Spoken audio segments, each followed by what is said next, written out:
दोस्तों कैसे हैं आप सब। फिर एक बार स्वागत है आपका ब्राइट फैक्ट्स में, जहां हम आपके लिए हर दिन लेकर आते हैं देश और दुनिया की 15 सबसे बड़ी खबरें। तो बिना देरी करे दोस्तों जानते हैं देश में कोरोना के मरीजों की संख्या कितनी हो चुकी है। देश में कुल संक्रमितों का आंकड़ा 34,61,000 हो गया है और बीते 24 घंटे में 76,664 केसेस आए हैं। साथ ही 64,000 मरीज ठीक भी हुए हैं और वहीं 1,018 की मौत हुई है। इसी के साथ आज की बड़ी खबरों में आप देखेंगे दोस्तों, बन चुकी है कोरोना की दवा, जानिए मुफ्त में मिलेगी आपको ये दवा। जरूर जान ले ये बड़ी खबर। साथ ही देखिए पूरे भारत में जमीन और घर खरीदना हुआ बिल्कुल सस्ता, सरकार ने किया ये बड़ा ऐलान। साथ ही साथ कभी भी बंद हो सकता है गुटखा, तंबाकू खाकर रोड पर थूकने वालों को होगी सजा। और जानिए इस राज्य की सरकार ने किया बिजली बिल माफ, खुशी से झूम उठे लोग। और आपके लिए बहुत बड़ी बात निकल कर आई है, बहुत बड़ी खबर निकल कर आई है दोस्तों। सिर्फ खाता खोलते ही 60,000 रुपए देगी सरकार। जाने कैसे आएंगे ये पैसे सीधा आपके बैंक में। और अगर आप भी जियो की सिम चलाते हैं तो ये बड़ी खबर जरूर जान ले दोस्तों, वरना हो सकते हैं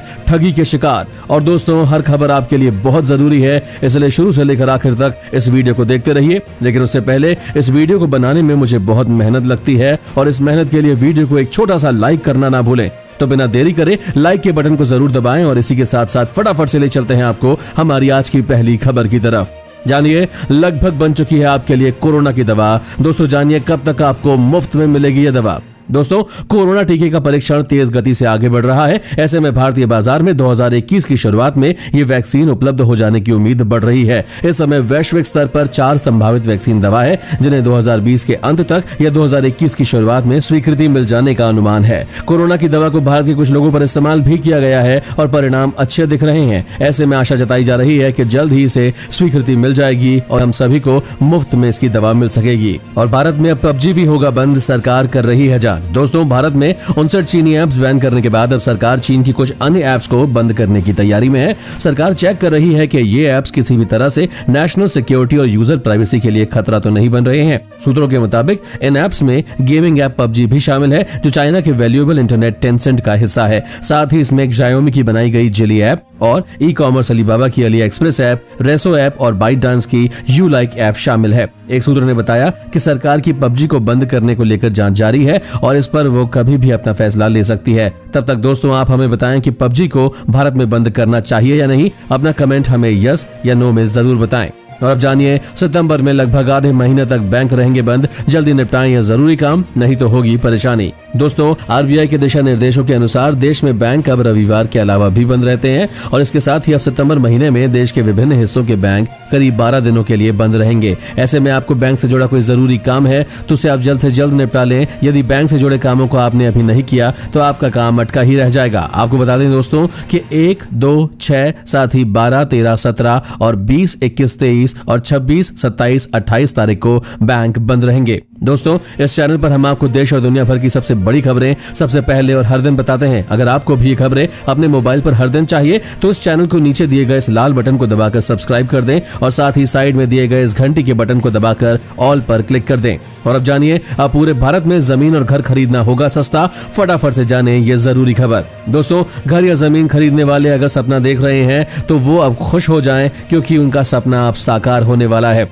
कुछ समय पहले ही महाराष्ट्र सरकार ने आवासों के बिक्री विलेख दस्तावेजों पर स्टाम्प शुल्क घटाकर 3% करने का ऐलान किया है और अब उसी के आधार पर आवास और शहरी मामलों के सचिव दुर्गा शंकर मिश्रा ने भी इसको सभी राज्यों में लागू करने की बात कही है। इसे लागू करने के साथ ही आवास और शहरी मामलों के सचिव ने महाराष्ट्र सरकार की नीति की तारीफ भी की है। दस्तावेजों पर स्टाम्प शुल्क घटने पर अब जमीन और घर के दामों में भी कटौती होगी। अब भारत में किसी को जमीन या घर लेना है तो उसे कम पेमेंट करनी पड़ेगी। अब जानिए दोस्तों LPG गैस पर मिल रही है इतने रुपए की छूट, सिर्फ ऐसे करनी होगी बुकिंग। दोस्तों LPG गैस सिलेंडर बुक कराने वालों के लिए आई है एक अच्छी खबर। गैस सिलेंडर बुकिंग में भी आप पैसे की बचत कर सकते हैं। दरअसल Amazon पे से रसोई गैस सिलेंडर बुक करने वाले ग्राहकों को कंपनी 50 रुपए का कैशबैक दे रही है। Amazon पे से गैस बुक करने पर सिलेंडर की कीमत 50 रुपए कम पड़ रही है और Amazon पे से आप इंडेन गैस, भारत गैस और HP गैस कंपनियों के सिलेंडर बुक कर सकते हैं। कोरोना महामारी के दौर में ऑनलाइन शॉपिंग को बढ़ावा दिया जा रहा है और ग्राहकों को लुभाने के लिए कंपनियां कई तरह की ऑफर दे रही है। दोस्तों,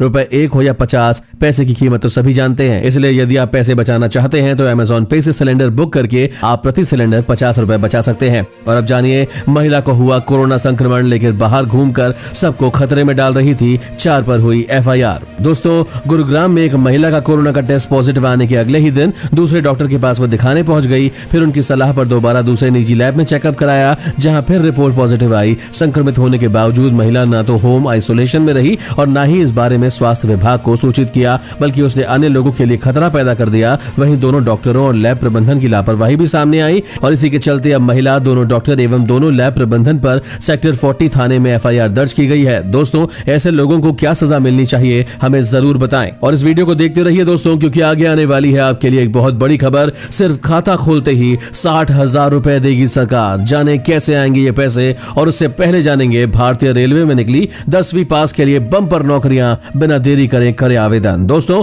दक्षिण पूर्व मध्य रेलवे ने अप्रेंटिस के पद पर भर्तियां निकाली है। भारतीय रेलवे ने 432 पदों के लिए आवेदन मांगे हैं। हालांकि इन पदों की आखिरी तारीख बेहद नजदीक है। विभाग ने अप्लाई करने की आखिरी तारीख 5 सितंबर 2020 रखी है। उम्मीदवार आवेदन करने के लिए ऑफिशियल वेबसाइट apprenticeship.gov.in पर जाकर आवेदन कर सकते हैं। और अब जानिए, प्राइवेट स्कूल की फीस बढ़ाने को लेकर सड़क पर उतरे व्यापारी, कहा फीस माफ करो वरना स्कूल ही तोड़ देंगे। जी हां दोस्तों, फीस जमा नहीं करने पर निजी स्कूल प्रबंधन की ओर से छात्र छात्राओं को ऑनलाइन कक्षाओं में शामिल न करने पर महानगर व्यापार मंडल के व्यापारियों ने विरोध जताया है। ऐसे स्कूल प्रबंधन के खिलाफ कार्रवाई नहीं करने पर शिक्षा विभाग के अधिकारियों के खिलाफ भी नारेबाजी की है। शुक्रवार को शिव मूर्ति चौक पर महानगर व्यापार मंडल के व्यापारियों ने जिलाध्यक्ष सुनील शेट्टी के नेतृत्व में प्रदर्शन किया और सुनील शेट्टी ने कहा है कि निजी स्कूलों की ओर से ऑनलाइन कक्षाओं के नाम पर फीस जमा करवाने के लिए दबाव बनाया जा रहा है। उन्होंने कहा कि हाल ही में एक स्कूल प्रबंधन ने अभिभावकों के साथ दुर्व्यवहार किया। शिकायत करने पर शिक्षा विभाग के अधिकारियों ने कोई कार्यवाही नहीं की। उन्होंने कहा कि यदि ऐसा ही चलता रहा तो हम स्कूल को ही तोड़ देंगे। अभिभावकों की मांग पूरी होनी चाहिए, स्कूलों को अपनी फीस घटानी चाहिए।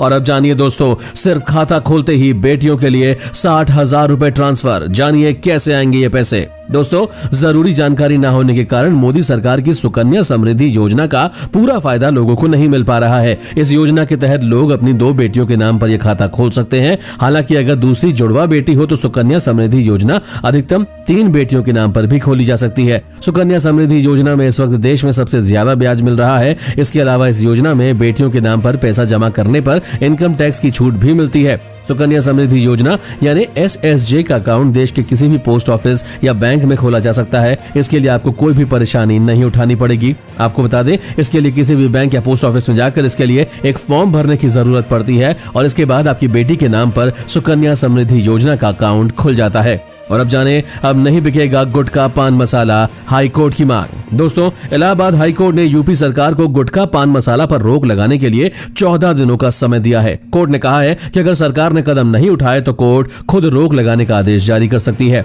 यूपी में जगह जगह पर कोरोना का कहर खत्म नहीं हो रहा है और ऐसे में लोग पान मसाला गुटखा चबाकर सार्वजनिक स्थानों पर थूकते हैं। कई राज्यों की सरकारों ने पहले ही पान मसाला और गुटखा पर कोरोना खत्म होने तक पाबंदी बनाई हुई है, लेकिन अनलॉक के चलते सरकार ने राज्यों को इजाजत दी थी कि वो गुटखा पान मसाला के उत्पादों को दोबारा से भेज सकते हैं। हालांकि यूपी में बढ़ते कोरोना वायरस को देखते हुए इलाहाबाद हाई कोर्ट ने सरकार से अपील की है कि वो इस पर प्रतिबंध लगाए रखे। दोस्तों, आप क्या चाहते हैं? देश में क्या गुटखा तंबाकू पूरी तरह से बंद किया जाना चाहिए या नहीं? हमें यस और नो में जरूर बताएं। और अब जानिए, जापान में उड़ने वाली कार का सफल टेस्ट हुआ, 2023 तक बाजारों में आ सकती है। दोस्तों, जापान की स्काई ड्राइव इंक ने एक व्यक्ति के साथ अपनी उड़ने वाली कार का सफल परीक्षण किया है। कंपनी ने मीडिया को इसका एक वीडियो दिखाया जिसमें एक मोटरसाइकिल जैसे वाहन जिसमें लगे प्रणोदकों ने उसे जमीन से कई फुट की ऊंचाई पर उड़ाया। यह मोटरसाइकिल एक निश्चित क्षेत्र में 4 मिनट तक हवा में रही। स्काई ड्राइव की इस परियोजना के प्रमुख तोमोहिरो फुकुजावा ने कहा कि उन्हें 2023 तक उड़ने वाली कार के वास्तविक उत्पाद के तौर पर सामने आने की उम्मीद है। दोस्तों, अब वो दिन दूर नहीं जब आप जमीन के साथ साथ आसमान में भी ट्रैफिक देखना शुरू कर देंगे। और अब जानिए, जेईई एग्जाम में बैठने वाले छात्र छात्राओं को निःशुल्क परिवहन व ठहरने की व्यवस्था करेगी राज्य सरकार। दोस्तों, आगामी 1 सितंबर से 6 सितंबर तक जेईई मेन परीक्षा में बैठने वाले छात्रों को राज्य सरकार निःशुल्क परिवहन व रहने की व्यवस्था उपलब्ध कराएगी। भुवनेश्वर के मुख्य सचिव असित त्रिपाठी ने शुक्रवार देर शाम पत्रकारों से बातचीत में यह जानकारी दी। उन्होंने बताया कि राज्य के लगभग 37,000 छात्र छात्राएं इस परीक्षा में बैठने वाले हैं। राज्य के मुख्यमंत्री नवीन पटनायक के निर्देश के अनुसार राज्य सरकार इन छात्र छात्राओं के परिवहन व रहने की व्यवस्था करेगी। उन्होंने कहा कि छात्रों को आवाजाही पर किसी प्रकार की रोक नहीं है। इस परीक्षा में बैठने वाले छात्र छात्राएं नोडल आईटीआई के प्रिंसिपलों को आगामी 31 अगस्त तक सूचना दें ताकि उनकी परिवहन एवं अन्य व्यवस्था की जा सके। दोस्तों, आगे जरूर देखिए, जियो का इस्तेमाल करने वाले ग्राहक रहें सावधान, जियो के नाम पर हो रही है धोखाधड़ी, बचकर रहें। और उससे पहले जानिए, अभी सरकार ने कर दिया बड़ा ऐलान, बकाए बिजली बिल को किया माफ। जी हां दोस्तों, मध्य प्रदेश की शिवराज सिंह चौहान सरकार ने कोरोना संकट और लॉकडाउन की मार झेल रहे लोगों को राहत देते हुए एक बड़ा फैसला लिया है। मुख्यमंत्री शिवराज सिंह चौहान ने लोगों का बकाया बिल माफ करने की घोषणा की है। लोगों को अब 1 माह का ही बिल देना होगा। उनका बकाया बिजली बिल माफ कर दिया गया है। सीएम आदेश के अनुसार 1 किलोवाट तक के कनेक्शन वाले ग्राहकों का 31 अगस्त तक का पूरा बकाया माफ कर दिया गया है और उन्हें अब 1 सितंबर से बिजली का बिल चुकाना होगा। इस आदेश का जल्द से जल्द पालन किया जा सके, इसलिए संबंधित अधिकारियों को भी आदेश जारी कर दिया गया है। और अब जानिए, अब आपको भी मिलेगा 5 लाख रुपए का फ्री इलाज। जानिए कैसे। दोस्तों, केंद्र की मोदी सरकार ने स्वास्थ्य को लेकर मध्यम वर्ग को बड़े तोहफे का ऐलान किया है। मोदी सरकार ने आयुष्मान भारत योजना का दायरा बढ़ाया है। इस दायरे में अब देश के मध्यम वर्गीय परिवारों को भी शामिल करने का फैसला हुआ है और इस फैसले के बाद मध्यम वर्गीय परिवारों को भी इलाज के लिए सालाना 5 लाख रुपए का हेल्थ कवर फ्री में मिल सकेगा। अभी तक इस योजना का लाभ केवल आर्थिक रूप से पिछड़े हुए लोगों को ही दिया जा रहा था। मोदी सरकार ने आयुष्मान भारत प्रधानमंत्री जन आरोग्य योजना के तहत अपनी सभी स्वास्थ्य बीमा योजनाओं को एकीकृत करने का फैसला किया है। नेशनल हेल्थ अथॉरिटी की गवर्निंग काउंसिल ने देश भर में इसके लिए अपनी मंजूरी प्रदान कर दी है। इसके बाद इस योजना का मिडिल क्लास को फायदा मिल सकेगा। और अब जानिए दोस्तों, सरकार 1 सितंबर से सब कुछ खोलने के लिए है तैयार। दिल्ली मेट्रो समेत ये रही पूरी लिस्ट। जी हां दोस्तों, अनलॉक 4 में दिल्ली में आम आदमी पार्टी की सरकार सब कुछ खोलने को तैयार है, जिसको केंद्रीय गृह मंत्रालय ने अनलॉक 3 में खोलने की अनुमति नहीं दी थी। राष्ट्रीय राजधानी दिल्ली में जिम, योग सेंटर, मेट्रो समेत कई सेवाएं फिलहाल अभी बंद है और ऐसे में दिल्ली सरकार चाहती है कि अनलॉक 4 में 1 सितंबर से सख्त नियमों के साथ इन्हें शुरू करने की छूट दी जाए। फिलहाल उसे केंद्र सरकार और उपराज्यपाल अनिल बैजल की तरफ से हरी झंडी मिलने का इंतजार है। दिल्ली सरकार के अधिकारियों ने बताया कि फिलहाल ट्रायल के तौर पर साप्ताहिक बाजारों को शुरू किया गया है, मगर नियमित तौर पर खोलने के लिए अभी अनुमति नहीं मिल सकी है।